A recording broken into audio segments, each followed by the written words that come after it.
લખતર તાલુકાના વિઠ્ઠલગઢ ગામે ખોડિયાર માતાજીના મંદિરના પટાંગણમાં લખતર તાલુકા કોંગ્રેસ સમિતિ તથા લીંબડી નળકાંઠા વિસ્તારના કોંગ્રેસ પરિવાર આયોજિત નૂતન સ્નેહ મિલન સમારંભનું આયોજન કરવામાં આવ્યું હતું। જે નૂતન વર્ષ સ્નેહ મિલન સમારંભમાં લખતર દસાડા વિધાનસભાના પૂર્વ ધારાસભ્ય નૌશાદભાઈ સોલંકીની ઉપસ્થિતિમાં યોજાયો હતો।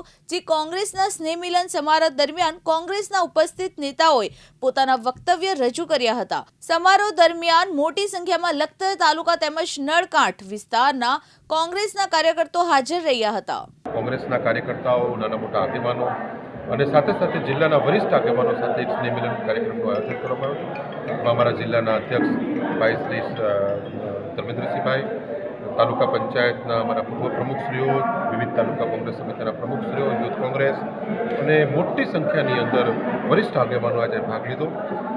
કાર્યક્રમ દરમિયાન આગામી 2024ની લોકસભાની ચૂંટણીની અંદર કોંગ્રેસ પક્ષને જ્વલંત વિજય પ્રાપ્ત થાય એ માટે બધા જ કાર્યકર્તાઓએ મજબૂત સંકલ્પ કર્યો છે અને દૃઢ નિર્ધાર કર્યો છે। જયેન્દ્રસિંહ ઝાલા, દિવ્યાંગ ન્યૂઝ, લખતર, સુરેન્દ્રનગર।